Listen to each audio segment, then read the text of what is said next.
Well, who is that?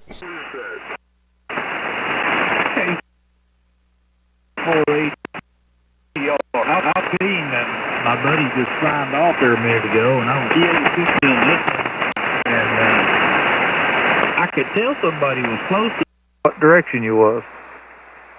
Oh, Roger. I was monitoring San Francisco SDR. Oh, okay. You was monitoring it in San Francisco on the SDR and then transmitting on here. Okay. Yeah, I hadn't thought about doing that. That's kind of a neat way to do it. A couple of buddies of mine, we've had to use the SDRs to actually be able to talk to each other because we couldn't hear each other for bad conditions. But okay, anyway, I'll let you get back to it. But I was hearing you directly on ground waves, so, and you're about 30, 40 over on me here. 73s, take care. K4ATR. Roger. Well, don't rush off. What's the name there? Use my middle name, Dean, Delta Echo Alpha November. Oh, Roger, Dean, and whereabouts are you? Lawrenceburg, Kentucky, about 40, 45 miles from you. Roger, well, gosh, you're coming in gangbusters. That's unusual for short trips, man. Usually you have to get relays from South Dakota or something. Yeah, I know. That's I don't believe I've ever heard anybody as loud as what you are on me, this close to me. Roger. Well, we're trying to get out there to California, so we got it all stoked up, Roger. Roger. Well, I am too, a little bit. I don't know, probably about 1,300 watts. Well, you're more stoked than I am. Yeah, Roger that. Well, I don't know. I'm sure I've probably seen you at the Ham Fest over at Shepherdsville or around here somewhere, as close as we are. Roger, sometimes I make it out there, sometimes I don't. I never know until the last moment, you know. Right, I understand. Yeah. You know, it's there's a lot of hams right here in my neighborhood that I've never heard on the radio. They renew their license, but I've never heard them. Roger. Obviously listen a lot more than they talk, huh? Yeah, I think a lot of people are that way. They listen more than they talk. And I kind of was that way at first. You know, when I first got privileges for HF, I was kind of that way for a little bit. I sat back and listened for a long time just to see what things was all about. Roger, I kind of just the opposite, man. I just jump in, find the loudest guy, and go after him. I did that for a long time. I'd rather talk to somebody with a kilowatt than somebody with the 100 watts. Well, you know, because folks think that what they're giving you is just like what you're giving them, you know, but they fail to realize I'm, you know, cranking along a kilowatt and they're doing 100 watts, and so when they come back, they're in my noise level, Roger. Yeah, Roger that. Yeah, I get that quite a bit. We had somebody in here, or not in here, but on 3816 tonight that he got a little bit aggravated with me because I just barely could hear him, and he couldn't understand why he could hear me so well, but yet I couldn't hear him. Oh, Roger. Well, I keep my standby switch right by my side, you know, and I can say, well, this is what you sound to me, and this is what I sound to you. It's a little difference there. Yep. Yeah, you got that right. Yeah. Hadn't thought about doing that, but yeah, that's a big difference. Yeah, Roger, and you know, when you get 10 in a row that are in your noise, it gets, you know, a little depressing. I mean, you know, because that's not what you want to do, is tell everybody that they're in your noise level, you know, and maybe it's all right one or two, but when you go 10 in a row, you know, you start to get a complex. Yeah, I understand that. So, has anybody out California heard you this evening? Not yet. not yet. But I have a couple of frequencies that I have appeared on before, you know. And the thing is about SDRs, there's usually about a half-second delay on the SDR comeback. So when I've got my little patch bay that I can patch in my receiver direct or the SDR, and it mutes, you know, whether it's the receiver or the SDR, because you can't work with the SDR straight up because of the latency. You know, you can't even talk with a half-second delay in your ear. So, but with this way, I just patch it in, and when I hit transmit, it mutes whether it's the receiver or the SDR.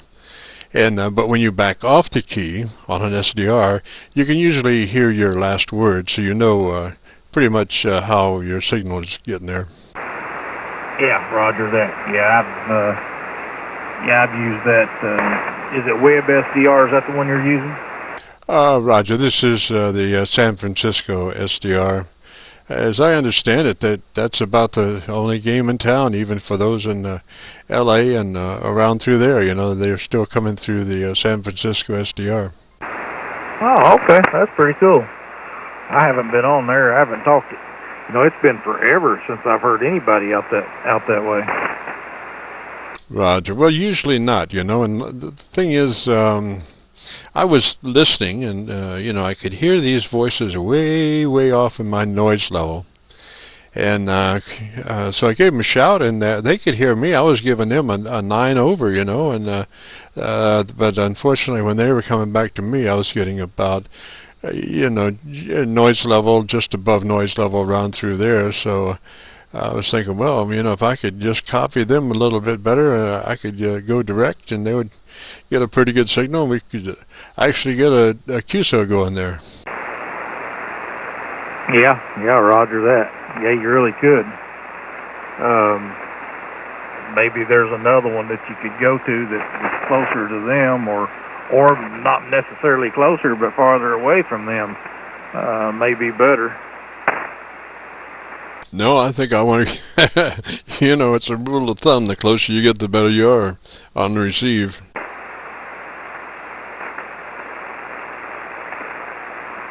Yeah, that's kind of, you know, they don't understand, you know, there's a big difference between a kilowatt and 100 watts, especially when conditions are bad. You know, when the conditions are really good, there's not a whole lot of difference. Oh, that's true. Yeah, when you're pegged out, you're pegged out. You know, it doesn't matter whether it's 100 watts or 1,000 watts. Of course, I'm not running my receiver quite that way. My local receiver is reduced RF gain, attenuating the antenna. So I'm just, and my RF and AF gains are tied together. So, you know, we do QSO-VLOG recordings, and so we want to get the best signal to noise ratio possible. So yeah, keep that RF gain in the front end down to just what you need to do to get the job done. Yeah, roger that. Yep, sounds like you got it figured out. That's for sure. Just like I'm copying you now, and I'm looking at a VU meter on the output of my receiver, and you know, that's an audio, you know, version of what's happening. And so after it's all said and done, you know, you're looking at how much noise level is present when there's no speech in there, you know, and so your peaks are a good 12 dB over the noise level. So it's just like almost like a telephone. Oh, okay. All right. Roger that. Yeah, that's you're about 10, 15 this unit on me. You sound like you're right next door. I mean, literally right next door. And I don't think I've ever heard anybody this close to me as loud as you are. Roger. Well, we've worked real hard. This is a older Yaesu 990, and we were doing a condenser microphone through an ART preamp through a third octave equalizer in the front end, and then a SB 220 on the backside. Oh, okay, Roger that. Well, I just sold my FT990 just about 3 months ago, and got this FTDX 3000, which is what I'm using now. And I'm using an amp that's got a pair of 3500s like yours, and just on a inverted V antenna right now. Roger. Well, that's what we are. Well, not this one. This is a just a dipole. And matter of fact, this one we were at the top of a 85-foot tree on the high side of the dipole. And but it never tuned right, you know. It never I never could get the dip anywhere, you know. And I did well. I get a dip, but it was just a minimum dip, you know. It wasn't a real deep dip. And so I woke up one morning and I said, you know, and I had 3 more inverted V's up on the tower there that are running 1.01 to 1, you know. And so I woke up one morning and said, well, I'm going to get this 80-meter dipole in line just like the other ones. So I was, you know, had it lowered down. I got a rope, you know, lowered down, and I'd get it all squared away. And first I checked my, you know, actual footage of the dipole, you know, and I was a little shy on the high side for whatever reason, I don't know. But so I added some, and then, you know, I did that thing about folding back, not cutting, but just folding back. And I was using tie wraps to fold it back. And since I was doing so much work, I wasn't really tightening the tie wraps. I was just snugging them, you know. And I had 3 on the high side, and we went back up. And what between operator error and bad luck, I heard the high side of the dipole hit the roof. It just came undone from the rope and fell out of the tree, and there I was. Oh, no. And that was 85 foot, man. A buddy of mine, you know, was just an excellent flycaster, and he had put that right on the right limb just first time. Just amazing. And you know, I got an antenna farm here, and 3 towers, 5 rotors, 4 20-foot pipes, and all kinds of HF antennas. And so he didn't have a lot of room to work with there. He had a very narrow opening to be able to get this antenna right where it needed to be. And the first shot, man, he got it. So it was just amazing, you know. And to lose that was just for a long time. See, I had a rope on the other side, so I had a dual rope system that I said, you know, I would never lose a position in the tree. Well, I'd done away just recently with the rope on the near side of the tree, and just had the support rope like normal, you know. So, but anyway, long story short, I was faced with having to reroute my dipole. So instead of at the top of an 85-foot tree, I could do it at about the second limb of that tree, which put me up about 30 feet or so, 25, 30 feet. And it really made it kind of more parallel to the earth than that steep 45 for the you know, for going up into the tree. And then all of a sudden I realized that this thing is tuning like normal, like what it should, you know, should have been tuning the way it should have tuned the first time. And I come to the conclusion that when you have a sloper and you have the top end so far above the ground and the bottom end so far close near to the ground, that it's no longer acting like tuning like a normal dipole. When you get that dipole horizontal, kind of even, the negative side and the positive side, or the ground side and the high side, then it will correspondingly tune like a normal dipole. Yep, roger that. Yeah, I see exactly what you're talking about. I actually had one of mine out here too high up in the air in the center, and it just didn't do right.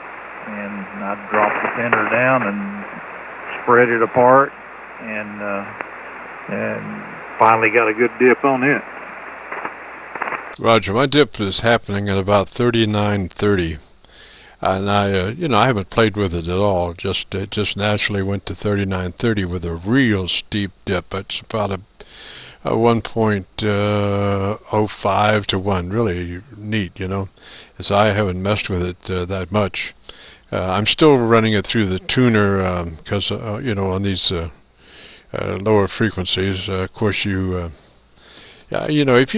if your dip is exactly at 39, then you could probably make it to the bottom end of the band 38 and the upper end 4, without too much SWR. But I'm just running a little high on the resonant point, so just going to leave it tuned. I've got a MFJ 989C, and so I just use that to get it down there. Roger. Yeah, roger that. K4ATR.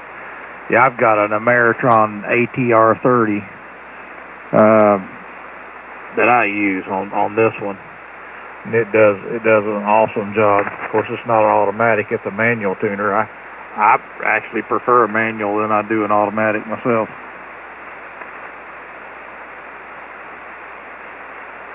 Had to get that drink of coffee. Roger. Yeah, a manual is you can just put it right where you want to put it, and whereas that automatic, if you're running automatic on the receiver, chances are if you run it a bunch, you're going to wind up with a receiver without the automatic tuner functioning.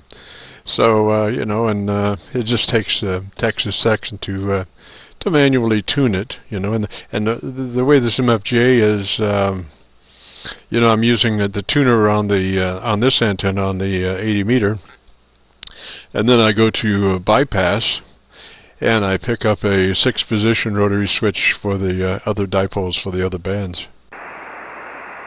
Oh, okay. I see what you're saying now. That's kind of nice. Yeah, because then you only have to tune once, one antenna, instead of constantly using the tuner to have to tune all of them. And these, like I say, these others, those inverted V's on for 40, 20, and 15, they're running 1.01 to 1 on those. So obviously they can go direct, and they're tuned for center band.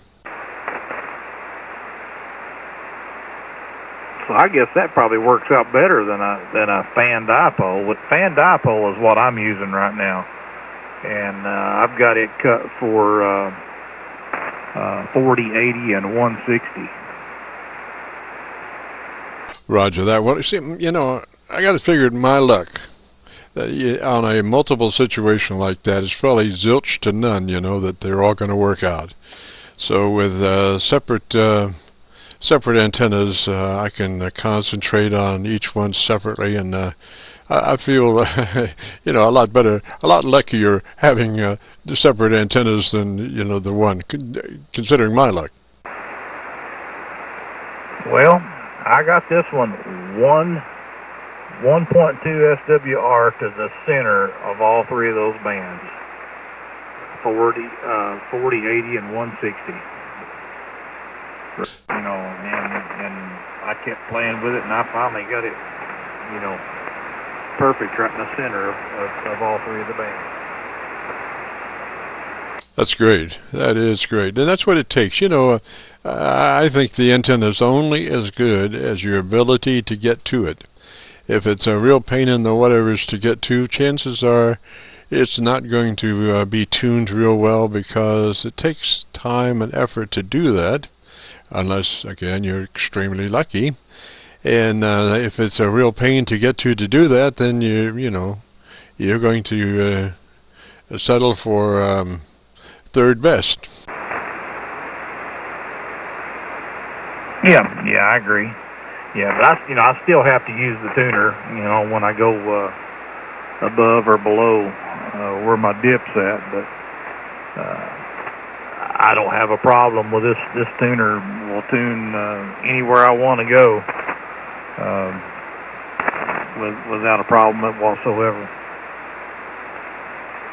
Roger. I was talking to this guy in Michigan sometime during the winter that he had just put in new rope on his dipole, and I guess he was running a slant dipole, and this particular rope that he used, apparently the squirrels really liked it, and the next day he found that his antenna was on the ground under 2 foot of snow.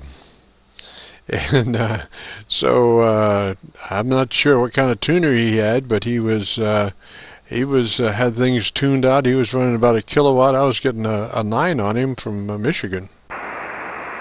With his antenna on the ground under snow. Under 2 foot of snow. I wouldn't have believed it.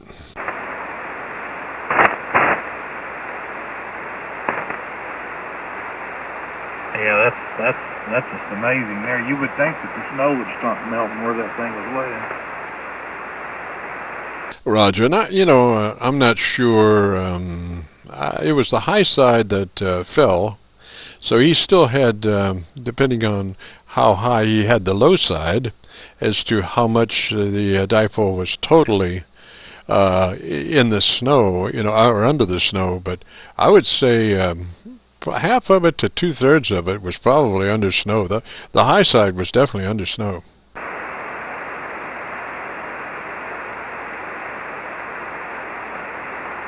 Must have been a good tuner is all I could say. Roger, Roger. I would think that he would be running at least a 5-to-1 or something like that. So, I mean, and after the tuner, when it has to stretch out to correct a large SWR situation, there's quite a bit of loss in the tuner as it does that, Yeah, it has to dissipate it somehow. I mean, there's got to be some heat involved somewhere when you got that big of a mismatch. Roger. In the beginning, I was trying to run, I was trying to run 40 meters on an 80-meter antenna, on an 80-meter dipole. And I was doing the 989C tuner to make it work, and it, I would see it, the SWR kind of creep up, after a while of running 40 meters on an 80-meter antenna, and so finally I decided I'd just take a look and see what was going on. So I popped the cabinet and looked in there, and MFJ had a tendency to do kind of drive-by soldering joints. In other words, if a wire passed by a point, they would just solder it as it passed by instead of making a direct run to that point and soldering it and then taking another run from that point on, And so those all those drive-by solder joints were looking real dull. And the couple of them, they had little droppings down below where obviously the circuit had produced a great amount of heat. So it was all that MFJ could do would be to hang together to try to run 40 meters on an 80-meter antenna. Yeah, roger that. Yeah, there's been a lot of guys upset. I'm upset with MFJ over the earlier tuners. But I'm thinking that the MFJ ones now are made on the Maritron design. I think they've completely switched designs and seem to be a lot better product now. Roger. Well, hopefully they listen to criticism and take it to heart.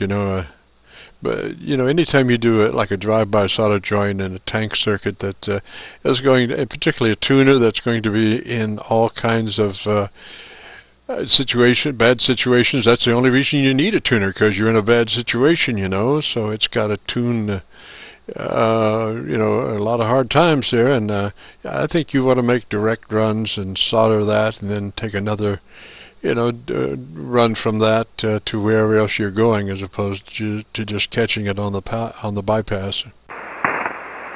Yep, I agree too.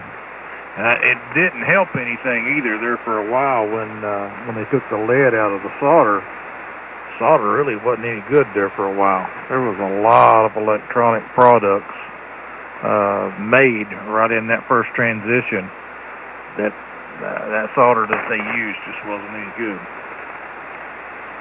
Roger. Well, I still, you know, using 6040, and it's harder and harder to find. I mean, a lot of the solder today is it's developed for butane. You know, if I get something that big, I'm going to use a split joint or something. I'm not going to try to solder, you know, a big glob or something. You know, it's a split bolt. They use that on those power transformers. Guaranteed half shelf life on those joints is probably 200 years. Yep, roger that. I totally agree. What I like to use, I don't know if your supply house there has them or not, but they've got, and the brand that I get, they call them fire dough connectors. And you can get them like in a 2-port, 3-port, 4-port, 5-port, and it'll have little plugs that you pull out, and inside each one of them plugs has got a set screw. And you stick the wires into each one of them set screws to make a connection, and just plug all them rubber plugs back in, and you're done. I mean, you got a solid connection. Roger. Well, now my grounds are like that. I use RG8 as ground straps from my Spider. I use a big split bolt to put all my legs together at one point, instead of using that long copper piece in the back. You know, that thing, you know, if it's 6 foot long, 8 foot long, and 10 meters, that starts to become like you know, quarter wave almost. So you know, and then it's not working. So when I use a split bolt, I get all my grounds boom together in one place. Absolutely no you know, differential between the one and the other. And then on the other side that goes to the equipment, I have the lugs that have the we'll take the RG8, you know, take the insulation off, stick the RG8 with the shield in the slot, and then do a set screw tighten job. And it's got a flange with a hole to go on the ground of the equipment. Oh, okay. Yeah, roger that. Yeah, I've got 1-inch braids, and all of them are exactly the same length. 1-inch braids going from the ring nut on the back of every piece of equipment I have up to I've got one of those wall mount bus bars, and all of my cables are grounded to. They all go to polyphasers on a ground bar. I have cables that goes up to that. So,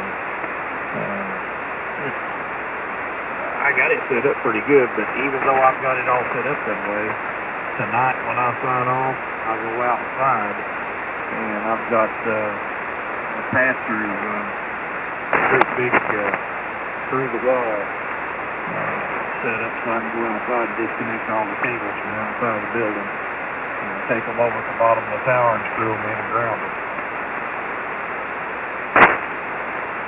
Roger that. Can you believe we're fading out? I'm not sure. Mother Nature's, gosh, you went from like a 40 over to almost a fade out on that last transmission. But anyway, I'm running 3 separate grounds. Well, actually 3 grounds. One ground is for the HF stuff, you know, the SB220, the antenna tuner, and the 6-position rotary switch. They all go to one ground, and then I have 2 more grounds that come together onto one Spider for the rest of the equipment. So I just couldn't figure taking my preamp ground and my my power amp ground to the same ground. Hey, roger that. Okay. Yep, I can understand that. I'll tell you what, yours seems to be working really good. I mean, I noticed quite a bit of difference in your signal, that transmission. You're starting to drop down quite a bit compared to what you were in the beginning. Yeah, Roger. Yeah, we're about to lose. We're going to have to get relays from South Dakota here shortly, Dean.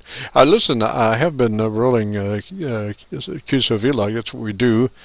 We have a YouTube page where we have QSO-VLOGs that we post, and we have about 190 right now. We just got Bob Heil, and so probably be posting our little QSO here up there in the next few days.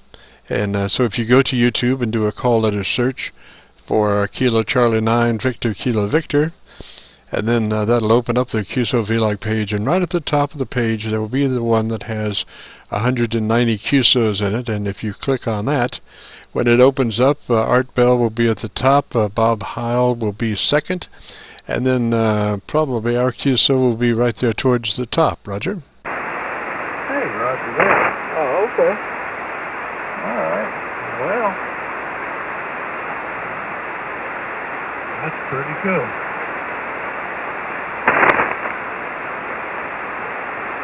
And like I say, we are about to fade out here, so let me pass along threes, Dean. Good to talk at you.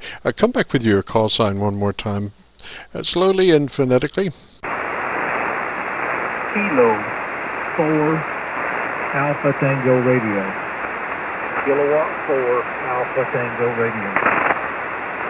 Roger, great, Dean. I got that. And yeah, it'll probably be the next couple of days. We'll have it posted, and like I say, if you just go to YouTube and do a call letter search, you'll find us real easy that way. So while we got it down, before we fade out, I'll say threes that away, Roger. Roger that. All right.